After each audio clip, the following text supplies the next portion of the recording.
All right, all right. I am here. Um, yeah, my good friend, Mr. Jake Brown, is going to be missing today from the podcast. So, just a FYI for anyone who is showing up to view. Um, I think I might have some issues with the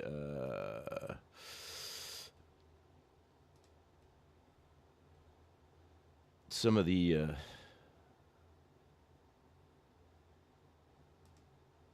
internets here today. Kind of sucks, but yeah. So bear with me because I am solo today and trying to do everything myself.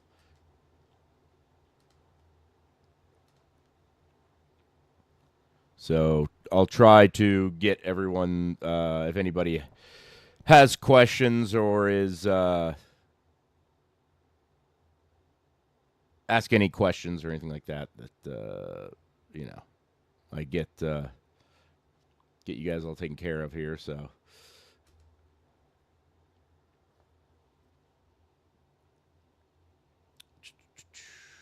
yeah, my internet's real shitty right now.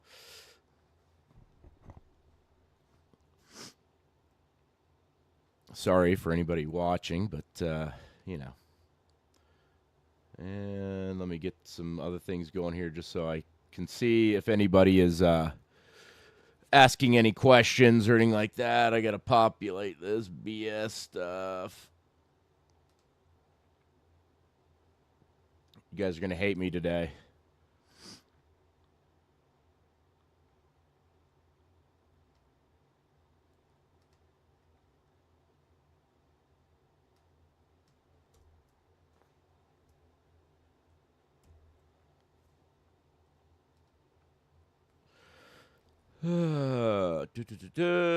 Take that off there, and we're rolling, I guess. All right. Well, yeah, like I said, this is a solo podcast today for right now. We will have on Nick Kaplan from MonkeyGripp. If anybody doesn't know anything about his products, he makes like tank extenders for road race bikes. He's got some stuff in the paddocks. We'll talk to him about that. I run one of his tank extenders on my 660. It's an awesome product. I loved it. I was a little bit, I don't know, weary of it when I first got it. But we'll go into that later. Excuse me. For right now, kind of going to the same old thing here. What do I have going on in the shop? Well, finished up all the parts for the Honda Fury that Jake has to reassemble, and then I get that back to the customer. And then I got kind of flooded with work lately, to be honest. I got a lot of stuff in lately. I got some Marvick magnesium wheels in I got to do. I got some dirt bike parts. What else do I have? I got some trim from some old car. What else? I got some subframes for AGM Motorsports. I have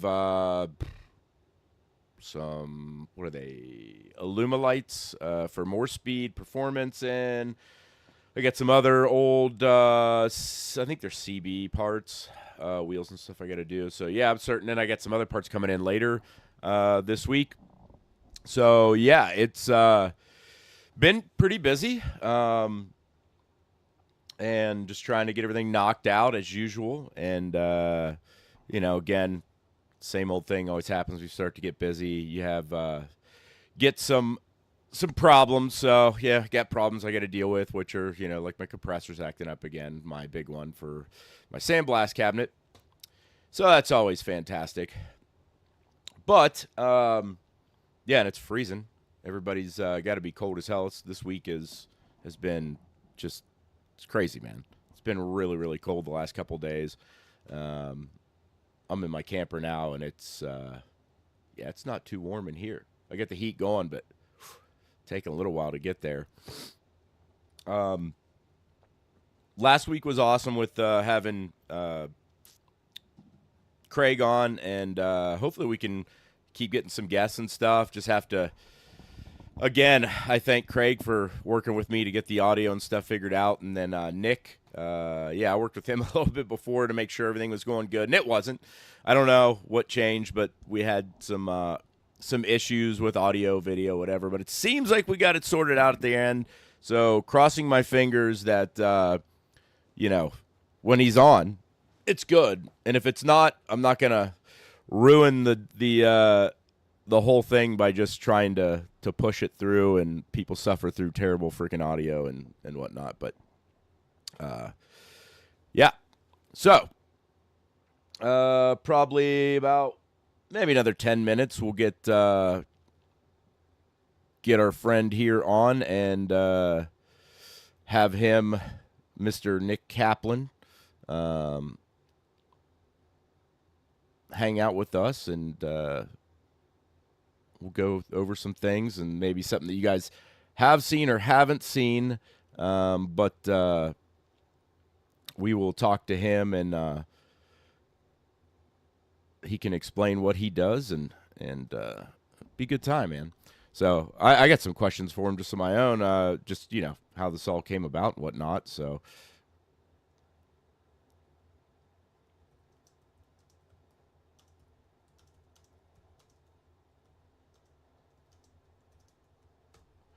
if anybody has any questions, stuff, sorry. I usually I count on Jake to be here to talk while I'm trying to do some of the stuff on the computer as far as the production and getting a hold of the guests and blah, blah, blah. So excuse my ignorance. What's up, Tanvir? Thanks for joining.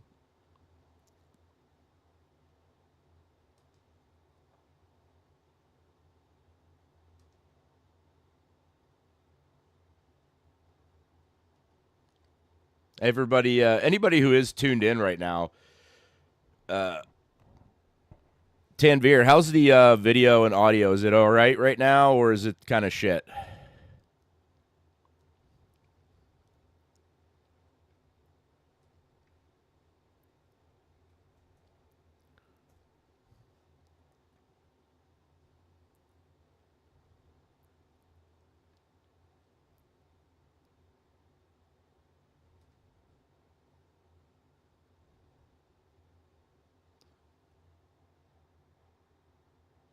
All right, thanks, buddy. Appreciate that.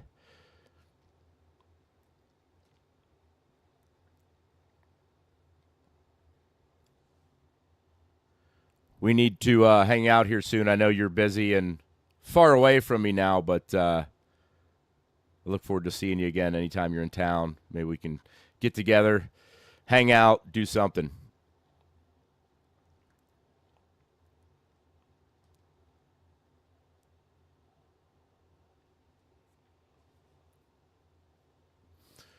So, anyways, take up some time till Nick gets here.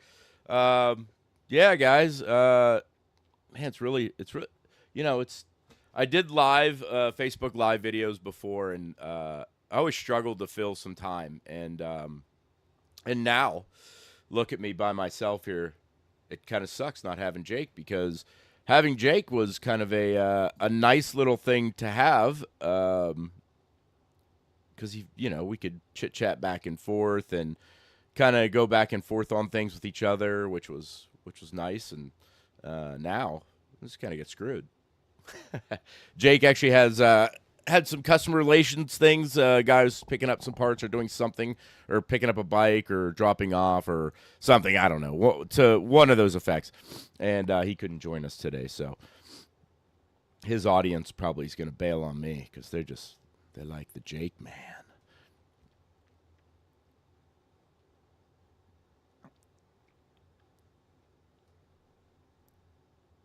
Again, sorry if I seem a little preoccupied with stuff.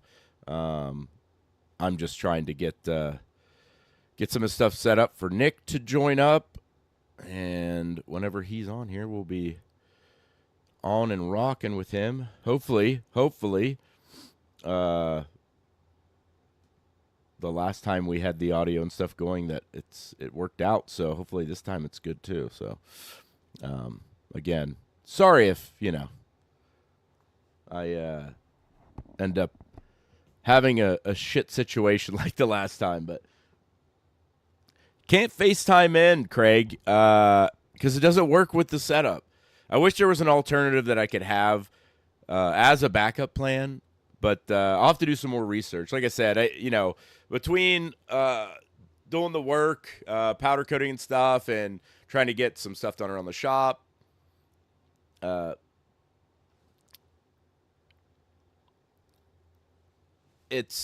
having time to like research a little bit of this stuff for the podcast or live stream, whatever you want to call it.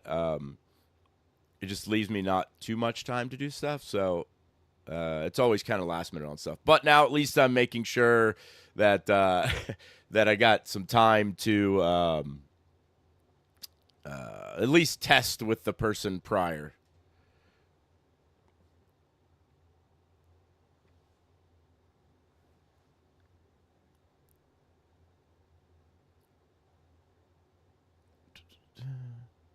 It is just so busy trying to do everything myself and chat at the same time, so kind of sucks. Let's see here. I think we might have got... Okay, we're about to get Nick on here. Crossing my fingers that everything works out well with this, because if not, I'm going to be kind of pissed, but it is what it is. Learning as I go, so hopefully everything works out well, and we have audio and video, and everything is smooth and nice and good, and people can hear him. Because if not, it's going to be a very boring podcast for us here. So, okay, he joined. I got there. Let me put you onto the screen. Give me 1 second, sir. Okay.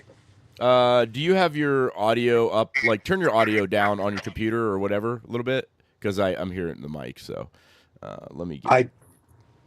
Go ahead. I just have my phone. Oh, okay. Let's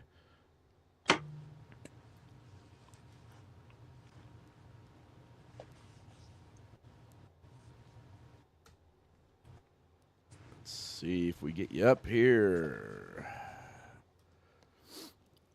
There he is. Let's see. Let me bring you... Oh, wrong way. Let me bring you in a little bit better into focus here. I'm going to put you right beside me now that Jake isn't here.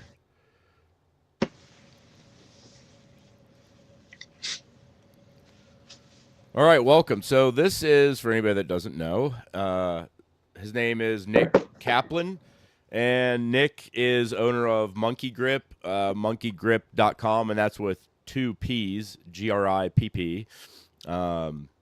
My buddy who was supposed to be here with me, he has some stuff going on, so unfortunately you won't get to meet and talk to Jake, but we got you here. So why don't you explain to everybody kind of is what you produce, and then I got a couple questions just kind of to expand on that. So yeah, ask me anything you want. So primarily I make ergonomic tank extenders that stick on the tank with 3M tape. The whole idea started with me racing and being a short guy, not being able to reach the tank. Figuring that adding some foam would help me engage the tank with that inner thigh hanging off. And that's where it started, and that's pretty much the bulk of what I make. I'm starting to do some other products. I can talk about those later if you want to hear about those. But yeah, for sure. Yeah, what do you want to know? Because I can just ramble on and on about this, and I don't want to do That's that. good, man. Well, that's cool, man. That's I like that. So I guess like first off, one, you're out in Colorado, right? Yep, outside of Denver. Cool. So what's your background that like got you into this, or is there a background that you have that got you into like the development of this, or um, something than your normal day? I mean, do you have a day job, or is this all you do now? Yeah, no, I'm a therapist. I don't actually do that much anymore. That now that I started MonkeyGripp, I've really let my practice dwindle down to quite a few. Like physical therapy or what? With adults who were abused as children, Oh, so okay. psychotherapy. Got you. Got you. Um, and my background, I guess the background that's relevant to MonkeyGrips is I was a sculptor for a little while in college and then outside of college. A lot of sculpture, reductive sculpture with plaster and different materials, and that had a big part to do with me thinking of shapes and thinking about what would be helpful on the bike. I was just a average club racer, maybe a little bit above average, but not real fast. And I just really loved it and was having a hard time holding onto the tank, and then started taking foam and sculpting that foam like yoga blocks. Um, and then everything else that I needed to do to make these things, I had heard just I didn't know shit about 3D scanning. I didn't know anything about 3D printing. I didn't know mold making. I had no experience at all. So just starting from scratch and figuring it out. But the whole thing starting with me on the track with my own little foam homemade things and finding that they really helped. And then a friend of mine wanted one for his bike, and from there where they really work. I mean, I get so many calls and emails and texts from people that say I got a personal best with this thing, and I don't get arm pump anymore, and there's so many benefits. Um, but yeah, that's a roundabout way of answering your question. No real background in manufacturing or product development or anything. So are you making these all by hand?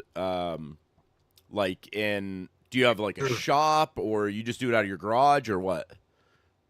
Yeah, I started off renting a shop, um, and that's where I started making my knee sliders. I did that before the extenders, and then when I started getting into the extenders, the pandemic hit, and the guy kicked me out of his shop. So I moved into my garage, and yeah, so I have a very small shop, and I take up 2 rooms in the house with the 3D printers and everything, my all the boxes and everything. So it's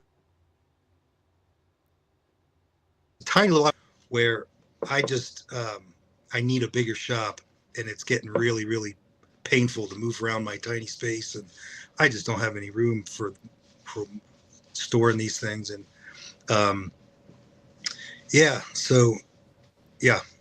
So you made knee sliders? Were they just like plastic or recycled plastic, or what'd you do with those? No, they were called Puckum, like fuck 'em, Yeah. but Puckum. And they were made out of one of the called lignum vitae. I also made them out of ipe. So they were wooden sliders, Oh, nice. and they were great, and people loved them.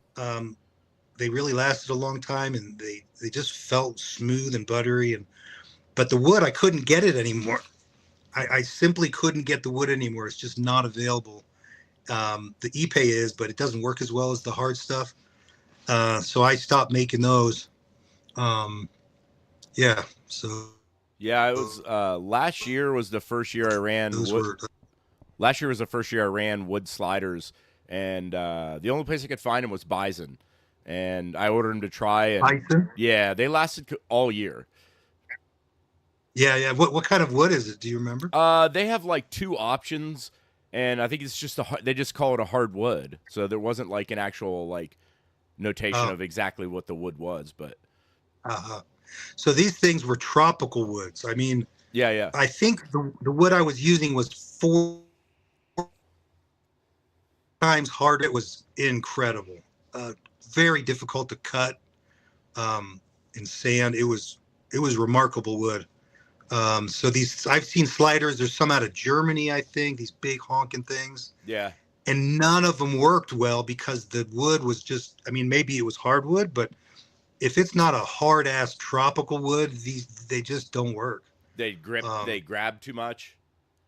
no, they slide good, but they wear down too fast. Oh, okay, yeah. Is what I found. Are good candidates for the wooden sliders are people that touch and go. Don't really lean on them, and maybe you didn't find that, but you something they lasted all year. That's great, but what I found was those woods just if you really lean on them, they just melt I more mean, so than the plastic. I don't know. I wouldn't say that like I'm on them all the time. When I first started riding and getting a knee down like way back in the day, it was like, yeah, it was the thing to do. And now it's more of like a conservation thing, especially with plastic pucks. It's Right, like, oh yeah, pull it right, up.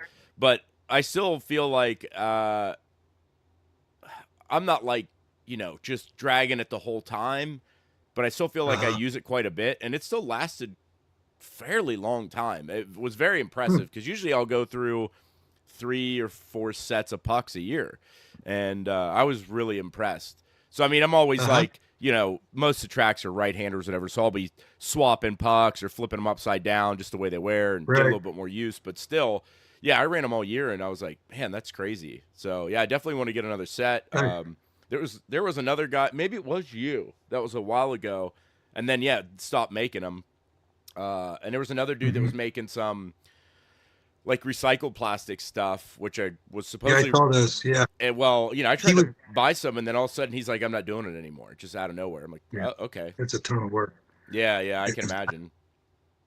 not Uh, much return. I mean, you got to sell them for so much more than what people are willing to pay to make any money if you're making them right? Yeah, I mean, by hand. if they last, then to me it's worth it because like I would pay, 60 to 70 bucks for a set of sliders that would last all year instead of buying 4 sets at 35 bucks. You know what I mean? So it's Yeah, all right, right. whatever. But Yeah. yeah, talking about your monkey grip. Yeah, I got really interested in the way it is just because like I crowd the tank a lot. I try to mentally make myself staying back, but I'm always crowding the tank a Hmm. lot. And I was like, yeah, maybe this will solve that issue for me. A couple things I heard on it, which um, talk about that after, but that oh, it's too tacky. It grabs your leathers. You can't transition side to side very well. I was a little apprehensive about that. Got it.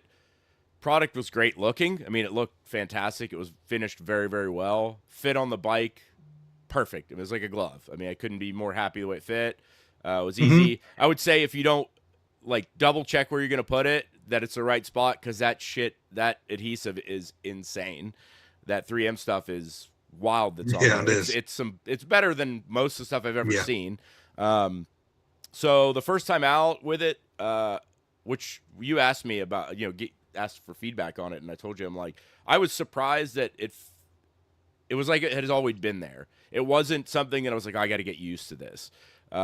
It just felt pretty natural, and I always run like the old jet ski traction pad stuff Yeah. instead Yeah. of the other stuff because I like it a little bit better. It's softer, it doesn't tear the leathers.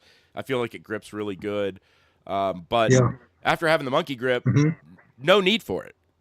I mean, absolutely. And I thought Right. I might still need it because Where my it's not like it is a lot of space on the tank, but it's exactly where you need it and the way that it's Yeah. cut. It works so well, and I just it's like no need Could for do any that. tank grips anymore. So I was Yeah. really impressed with that, and like I told you the other day we talked, and I said it got better as it wore in, as far as like it wasn't a problem transitioning left to right. It's not like I was like, oh, this is holding me up. but the wear on it. Remind me, Ryan. Remind me what bike, so I know what bike you're talking about, because they're all different. Yeah, So remind me what RS660, bike. What is it? RS660, the Aprilia RS660. And what version? Man, I can't remember. I think it's you have 3, right? I have 4 for that one. I think you got a low profile. Maybe. Okay, so some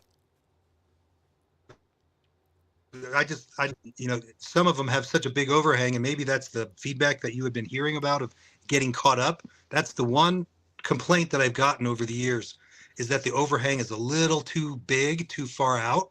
Yeah, a little too aggressive or something.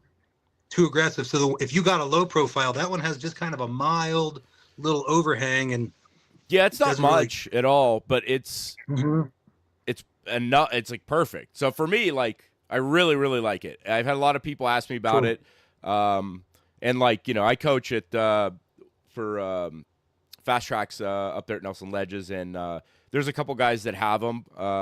Younger kid on a Ninja 400, he absolutely loves his. There's a few people that have them, but like, I've had so many people ask me about it, and I've done nothing but praise it, because like, for me, it might not be for everybody, but for me, it works really, really well for me, and I get everything out of it that I need. You know what I mean? So great, it's fantastic. So how many of these products do you have like on the Pro Grid on Moto America? Oh boy, I don't know now. I know there's a few guys with them, but I've kind of lost track of who's racing this year. I don't think Hunter Dunham had them. Had it. A couple other guys. I don't know how many people have them this year at Moto America. Did you make some for the Harleys, for the baggers? Yeah, I did. There's a bunch of people in Bagger Racing League and the King of the Baggers. More Bagger Racing League guys have them than. That seems like you would absolutely need King for that, because there's nothing on that tank to hold on to. Right. Yeah. I had high hopes for those Harleys and V twins, but either word hasn't gotten out yet, or people think they look weird. I don't know, but it hasn't been as popular as I had hoped, because for the guys that do try them, they write me back and it's like, this is a fucking game changer. I cannot believe I rode without this. Yeah, I've gotten that too, where like people are like, those things, they kind of look weird, and I'm like, well, what does it matter what the hell it looks like? You know what I mean? Like, if it's gonna help you on the track and you're dropping lap times and you feel more confident, even if it's not like, which would lead to lower lap times, but if it's a confidence thing, like, okay, now I know I'm staying on the bike, and I'm not using my upper body as much. I don't care what the hell it looks like. It could be the most god awful looking thing in the world. Dude, if it works, I'm using it. You know what I mean? It doesn't matter to me. Yeah, I love that. I really appreciate you saying that. But you don't know how many people will have said, that thing's so fucking ugly. It's like, okay, it's not for you then. But yeah. I'm with you 100%. Everybody wants something that's like, gives a shit. Yeah, everybody wants something that's like carbon or whatever, and for me, it's just, I don't care. You know what I mean? Like, aesthetically, I powder coat, so like, aesthetic things are kind of in my wheelhouse, obviously, but like, when it comes down to it, form over function, I function, it's got to function good. I don't care less what it looks like, It's just, I want it to work and do what I want it to do, and it's a lot of times it's hard to, I guess that aesthetics of it maybe sometimes make it hard to like take the leap to purchase it. You know what I mean? Yeah. So it's that might be like an initiator of somebody trying it just based on aesthetics alone. So it's I would say if somebody else tried it, and they tell it to their buddy, that's kind of a lot of times a pleasing thing to look at. But like, I don't think mine looks bad at all. Right. I've seen some that are like, I think one of the bigger ones on the Ninja 400 or whatever, that's like real wide up. That looks kind of wonky. Right. But again, like I had a Ninja 300. But it worked. Yeah, I had a Ninja 300. There's zero grip for the tank. Like, you can put tank grip on it and it helps a little bit, but if you had any type of concave in there, like your design is, which normal tanks are. Like for me, I've RSV4 and the RS660, they have that already. You know, there's a big indentation in there for your knees. You just don't get that, like on, especially on some of the Ducatis. Some don't have that as much, and the 400 obviously isn't. But you know, it'll help out a ton. Yeah. And so with the bikes that you mentioned, that do what? So go ahead. No. So the bikes that you mentioned, the RS660 and the RSV4s, I saw those tanks for the first time when I started. I started MonkeyGripp. I started with the really popular bikes, the R6s and the R1s and stuff, and I started expanding out to other bikes. All those, and I said, I'm not going to make extenders for those because no one's going to want them. And I started getting requests for those bikes. I was like, what could someone want? How could they want an improvement on that? Those tanks are awesome. Yeah, they have incredible shapes. And I was really wrong. People want more right on the corner is where they want a little bit of support, where those tanks are great for braking, but hanging off, I think they really lack it right on the corner. And it really surprised the hell out of me. Yeah, you're absolutely right. Because, I mean, they're, you know, if you're braking or you're up against the tank where your knees are tucked in, it has a perfect shape for it. But if you're off and, you know, off the bike where your knees kind of more at the back of the tank, there isn't a lip. It's very rounded off there, and it makes it hard to grip onto. But exactly. And that's the niche that MonkeyGripp fills. Is a lot of these bikes, especially the Ducatis nowadays. Ducati tanks used to be fantastic in the mid 2000s. Ducati tanks were fantastic, amazing shapes. And then they started, I think, this is my speculation, they started gearing their tank shapes towards the street riders. They want this cool look, and they want a certain appearance to it. And they went where the money was. And unfortunately, those Ducati tanks really have gone to shit, in my opinion. We got a message. The V2 and the V4. Jeff Servin says, Nick, the MonkeyGripp is an absolute game changer. Wouldn't wouldn't race or ride without one. Thank you. Oh, thanks, Jeff. Thank you. Appreciate that. Shit. I'm jacking stuff up here. What's it say? God Lord. What's happening? I'm trying to read all this. Thank you for bringing this to the market. Cool. Sorry, I'm trying to read this down on here. Yeah, can't see shit. Okay. But yeah. Thanks, Jeff. Yeah, man. Appreciate the comment, Jeff. So the next product you got coming out, you want to talk on that? Yeah. Yeah, sure. I got two things in the works right now. And it's taken a lot longer than I thought to get this stuff going, but we're 3D printing the molds. Aluminum CNC mold making is just insanely expensive, and I'm just really against sending stuff over to China, and they do shit work anyway, and then they steal your ideas. Hey, just the FYI, one of my really good buddies. He has a 4-axis CNC machine, 3D scanner, and all that stuff, and that's what he does, like, on the side. So I can hook you up with him. Yeah, for sure. I'll hook you up with him. His name's Matt Hollenbaugh, and his business is called Backyard CNC Works. I've known him forever, and he started doing track days with me, and like I did him before, so I got him like, hey man, you got to go to the track. And then we started racing together and stuff. And he hadn't been to the track in a couple of years with some health issues and stuff. But, yeah, he's a good dude. He's around my age. And, yeah, like I'll get you hooked up with him. Maybe you guys can work something out. So that would be great. Yeah. So we're 3D printing these molds, and they take forever to print. And sometimes the print fails. It's just taking forever. But what we're doing is and I say I've got a couple of CAD designers that help me out with these designs, because I don't know shit about working on SolidWorks,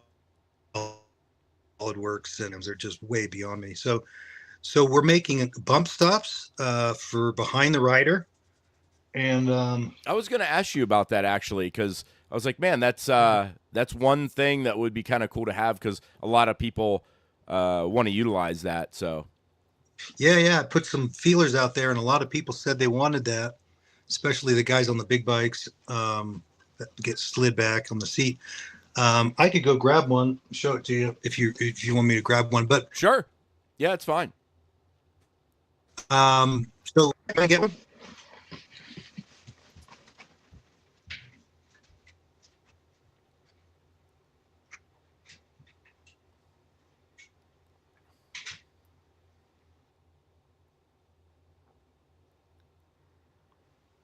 Hey guys, anybody who's watching, let me know if how this video is, if it's kind of laggy or whatever. I'm just seeing a little bit that it's, it's has a little bit of lag to it. So shoot me a comment if it's really, really bad.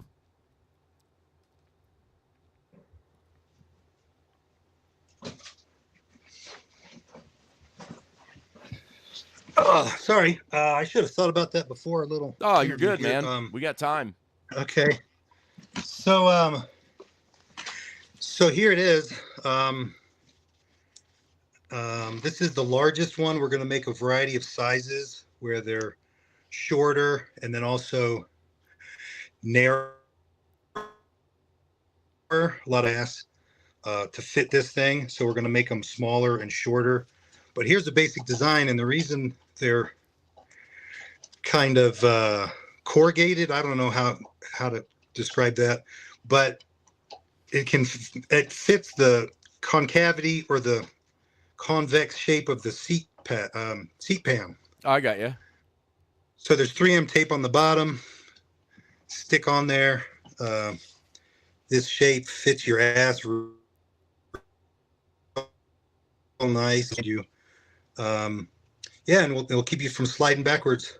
And then here's another one that we just finished. It's a little shorter. I don't know if is that foam or what is the material? Yeah, it's just foam for now. We're going to do them with urethane coating, just like the extenders. Okay. The MonkeyGrips are urethane coated polyurethane expanding foam. So that's what those are made of, and it'll be the same material.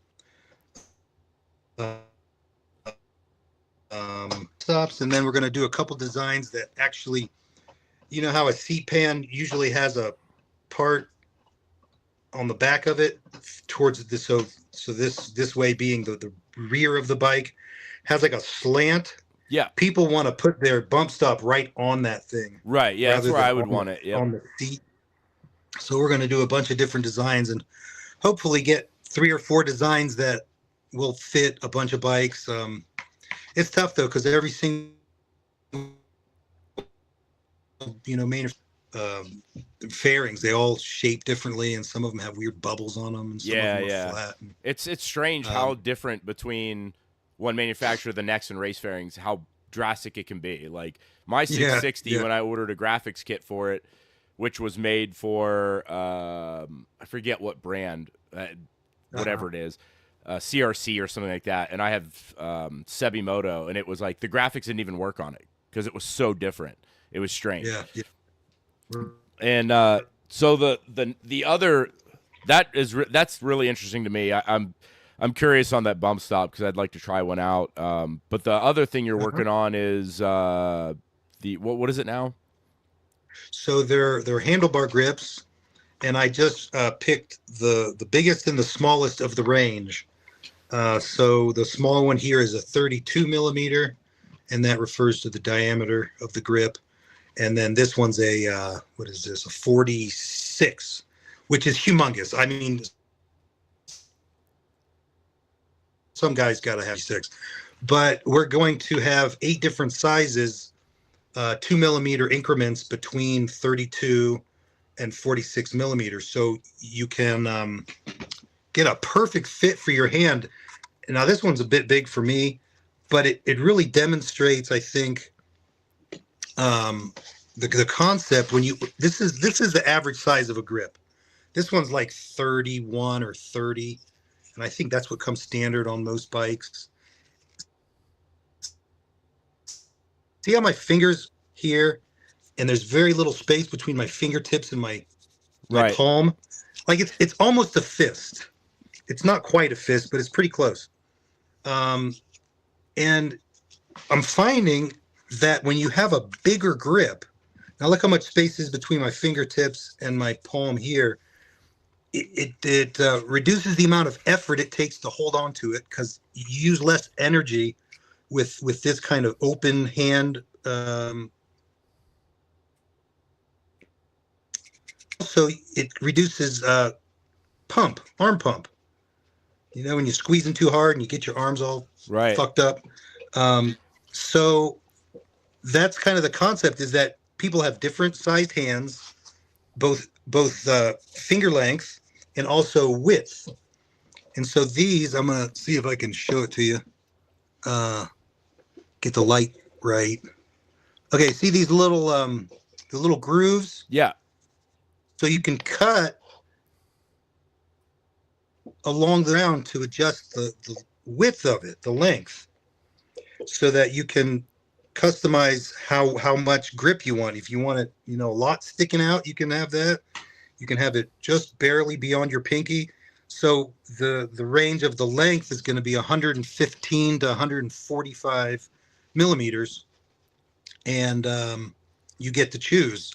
You get it on their bike and figure out how wide you want the thing, and then also the diameter is more customizable. Some grips that are bigger, but there's like just fat. They just call it a big grip, or you know, they don't have. You can't tweak it. You can't tweak it by 2 millimeters, Right. like these. So it's a bit unique in that way, and I'm hoping it catches on, that people really feel the benefit of having a nice fat grip that just really meets their hand size. Yeah, I mean And it's definitely an interesting concept. I like the idea of it. It would definitely have to be something that I'd want to try out just oh, for. for sure. I like the idea of the bigger grip as far as less fatigue on the hands. My only concern in my head at the moment would be like that transition to braking. You know, Uh-huh. just something weird there that would have to be getting used to. The feel of it, trying to like, you know, when you're blipping and trying to brake at the same time or whatever, like that whole scenario would be something I'd be like, okay, what's the max diameter I can go where that feels Right. correct or not? So Right. Yeah, and I don't think it's bigger is better necessarily. I think it's more the better fit for your hand, and it just happens to be that fit for most hands is going to be bigger than what comes stock on a bike, or what you can get from Pro Taper or Renthal or any of the real popular ones that are pretty damn small in my opinion. Um, so I just want to say that it's not bigger is better, and it's finding the comfortable size. And so what the idea is, when someone buys a pair, what I do is I send them 3D prints of the tube sizes, and it's not something you put on your bike. It's just for feeling in your hand. right, yeah, that's what you So sent you have me. I haven't got a chance to really take a, you know, I looked at them quickly, but I haven't got a chance to actually play around with them too much. I'm gonna uh-huh. try to get to that here in the next day or so. Okay. Yeah. So feeling wing size, just feeling what feels best, I think is the way to go to pick your grip size. And then you send them back to me, and then I send either the hard or the soft compound of the grip itself. Rance Taylor says, "Great product, Nick. I use them on both bikes." All right, thanks, Rance. Yeah, he really liked him. I remember when he first got his, and he was really fired up about how they worked. So thank you, Rance. What, you talking about the MonkeyGripp or the your grips? Oh no, the extender. Okay. He doesn't have the. Have you made a working prototype of the grip yet? Yeah, And yeah, that's what you have in your hand right there. Yep. Yep. This is the hard. So Okay, it's got ya. got some flex to it, and I didn't bring a soft in here. This is also a hard. The soft is real gummy. and it feels great, but I'm concerned that urethane is not gonna be as whip.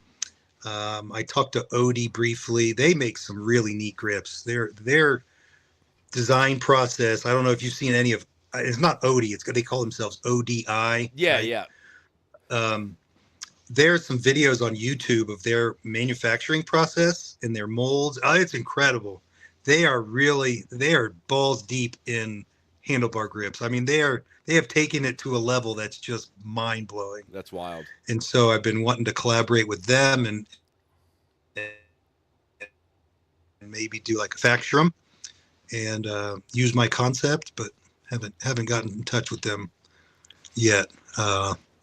Yeah, But they do a lot of new things with textures and durometers. I mean, they're really cool. yeah, I've used Renthal before. They're not bad. It's kind of all preference, really. I like, since I use the Domino Soft, like their GP grip or whatever you call it. I tend to start to like that just because of the feel. But I think I told you this before. They wear out so fast. Like right where in here, it's gone. It's gone. Half season. There's no texture left. But the feeling is good. So it's just like, again, one of those things. It's kind of almost like the knee pucks. It's like if you could find something that works, that has that good feel, but lasts a little bit longer, that'd be fantastic. So, right, yeah, it's Odie does. Go ahead. Oh, I was just saying, I think it's a pretty awesome concept. I've not used the Odie grips. I know some people that do, and I think some like people that are running them on dirt bikes as well. But right. I've not personally. I think they're mostly into dirt bikes. Yeah.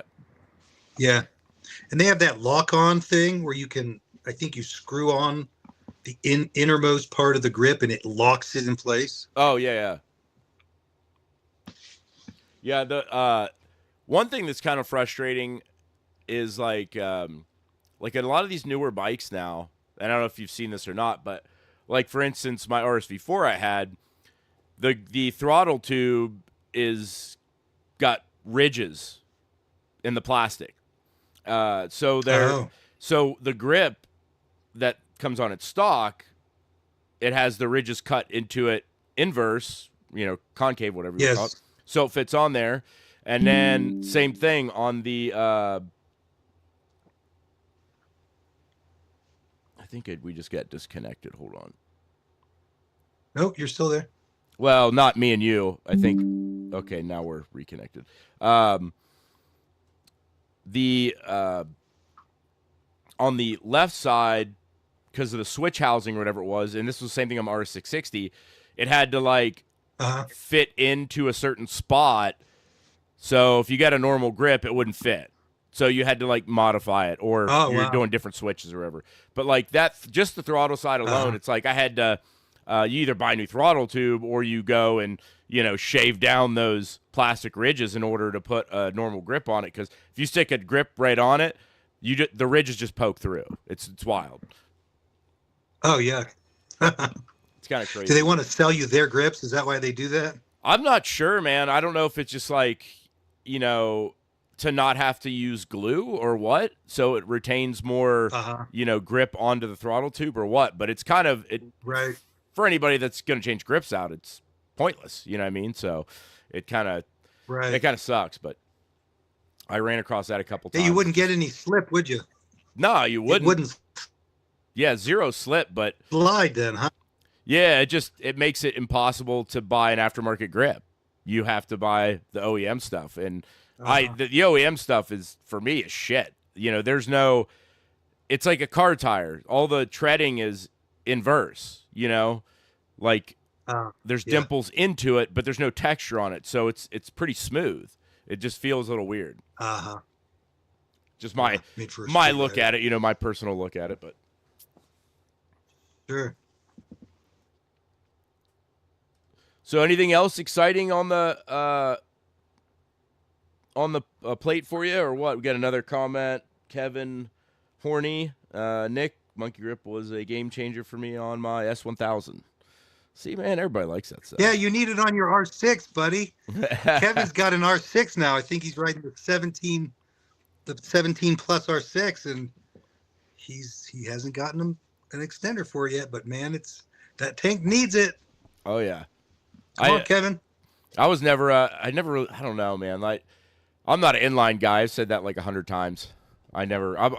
Once I bought my RSV4, I was hooked on Aprilia, and I couldn't wait for that 660 to come out. But the tank shape and everything on them, I don't know. The ergonomics on it fit me very well. I like the way they ride. But I've ridden R6s, and I can understand why people like them because God, they're good. I just don't like the characteristic of inlines. Yeah. I'm not a fan of them, but it's whatever. Yeah. So yeah, is there anything else on your plate, like in the future? Yeah. Yeah, I've been working on international sales lately. Oh, that's really cool. There are so many racers in Europe and the UK, and it's so much bigger there than in the US. And I find them to be more open-minded. You know, this whole thing about it looking weird, and those racers in the UK, man, they don't care. They just want something that works. Oh yeah, I love that. Yeah, there's you can just see in like testing and GP and stuff, like they'll tape stuff on to test it. Like, it doesn't matter what it looks like as long as it looks. Some of those tanks look ridiculous too, but if it works for them, that's all that matters. They don't give a shit about it. But yeah, you're right. Like, the scene over in Europe is so crazy. How much better it is for road racing than it is over here. And yeah, I wish that we could get 50% of that crowd, like the enthusiasm for road racing over here, to expand stuff. And I think Moto America is doing an okay job. I think the Bagger Series is bringing in a lot of different people that wouldn't necessarily watch it or attend a race. And the series is getting bigger, and that's good. But club racing is still hit or miss a lot, depending on where you're at. And most of the times it's just the bigger stuff, the endurance racing and stuff. But like, the turnouts just seem to be, I don't know. They're not, I wouldn't say it's so much fading, but it's not gaining. We're not gaining spectators or people that are racing, racers. So it'd be nice to have some of that enthusiasm just in the club racing scene. It's baked in the culture there, though. Yeah, I know. I wish it was really here. Big. The Irish and Scottish and all those the literal road racing, right? That's where it started, was on the road. And Isle of Man, and it's just in their culture. And like, so I've been Gary. Do you know Gary Johnson? He was he is a TT racer, and he won twice. Yeah, it sounds very 2014 familiar. And 2016, I think he also won. So he used my product in 2022 on his Daytona, and he loved it. And he's been so fired up about MonkeyGripp. He is actually starting MonkeyGripp UK. Oh, that's awesome.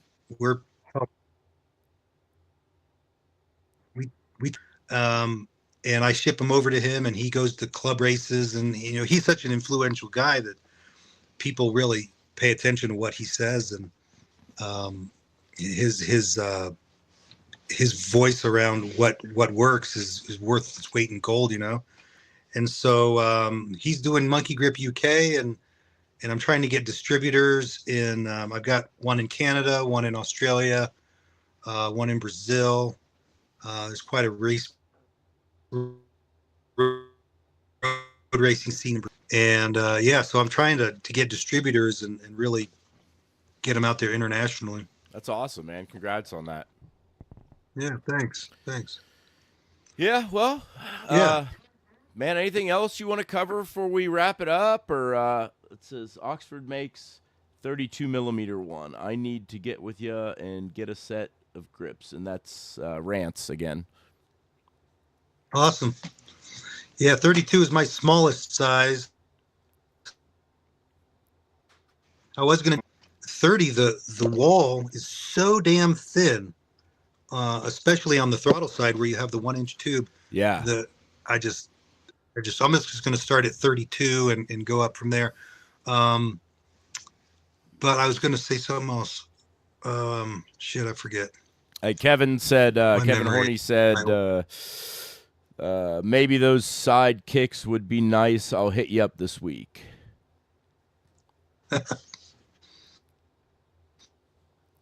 So yeah, man, it's That's Kevin.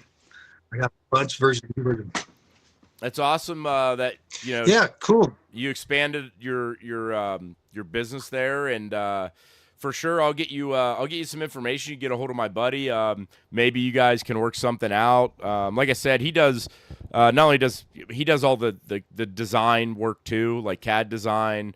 He has a 4-axis mill. He's got like a lathe mill, whatever, and he has like some, I don't know, it's like $20,000 or $30,000 3D scanner thing. So I don't know a lot about it. I just know that it's more shit than I can understand for sure. So, but well, if it can be an affordable price to carve one of those out, great. But I've gotten some crazy prices on making these CNC. Yeah, molds. It is. It is. One of the guys that one of my friends, he makes carbon fiber body kits for like the C8 Corvettes and stuff. So they're making these CNC molds for it, and like they're outrageous.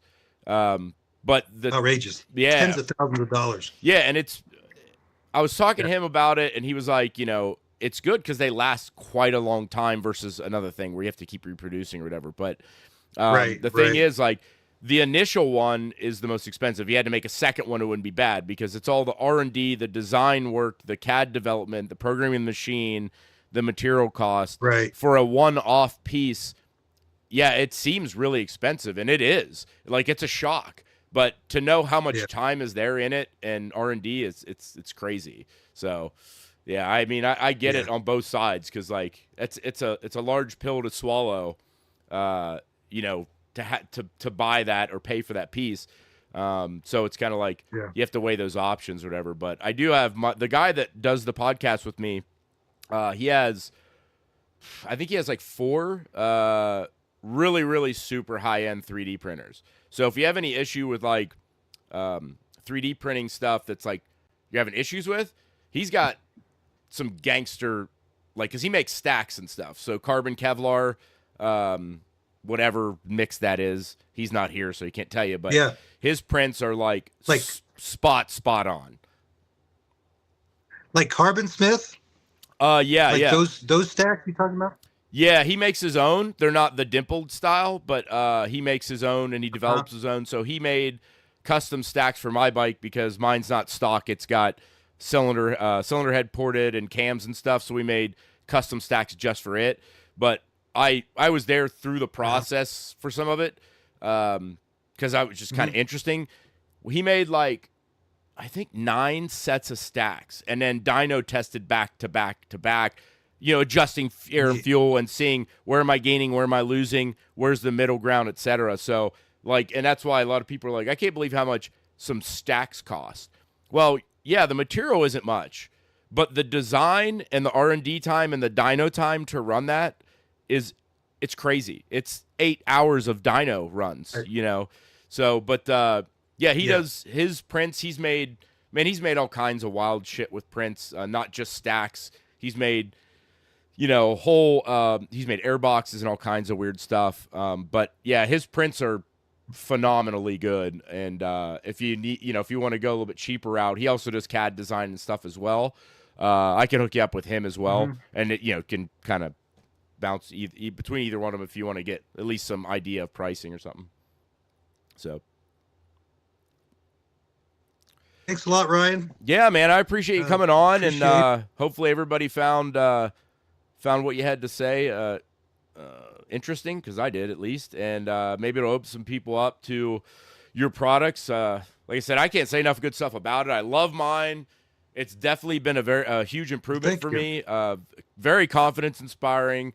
It definitely doesn't make me as tired. trying to remember to push my knee into the tank when it kind of like just almost does it for you. You know, it's less thinking to be able to do that. Right. And I'm looking forward to the seat bump and the grips to see how those turn out. And maybe it'll be another product I'll be running on my bike. But appreciate you coming on. I also really, really appreciate you working with me beforehand to make sure this all worked out. And look, we got both because at one point it was only going to be audio. So, but I appreciate you coming on, man. And thank you very much. And we will talk again. I'll send you some information. Thanks, man. All right. Great trying. Take care. All right. Bye.